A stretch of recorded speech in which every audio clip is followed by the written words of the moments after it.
Para mim, não assim, exemplo lá que não Mr. Tei, uma mama que está guardo maltratar, é muito bom não identificar mesmo com ele e não querer que isso está normal. Se acaso está tata que está maltratar, é muito bom não assim que isso está uma maneira, role model normal de gente homem não que mesmo abusar muito não. Então, em realidade, se tem caso de agressão dentro da família, é muito não está assim de gele secundariamente. De duas coisas, não está vítima não inocente, para sobre que não quer intervenir também. Então, não também está vira slachtoffer, para sobre que não também está guardo gedal 5 echt mestre guardo assim.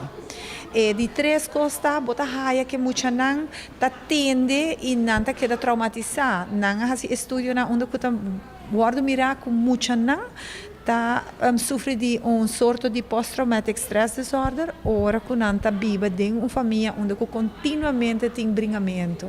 Então, tudo coisa que pouco a pouco está causando que bota raia que muito não também não está vítima de abuso aqui. Nossa papia diz que nós estudo não que muito não de 10 para 16 luna acaba tá mostra signo não de post-traumatic stress disorders, ora que não está dentro uma família que está violento com outro. A mim tem cifra de abuso de muita, mas que turcos, me saco está incrementando mais a mês.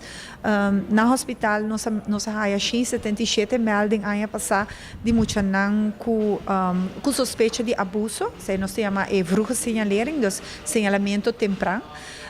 De caso que 33% tá caso que nós chamamos red cases, que tá caso que tem urgência grande e que tá guardo eigenlijk de hasta sacar feidi na caso of que tá haja begeleiding de sistema. Huiselijk geweld, dus abuso de violência doméstica, aunque que den UNESCO e den World Health Organization está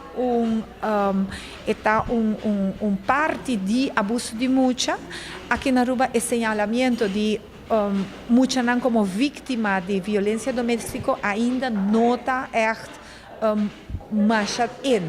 Nós está haia quem check que nesse word assim, pero não está word assim ainda.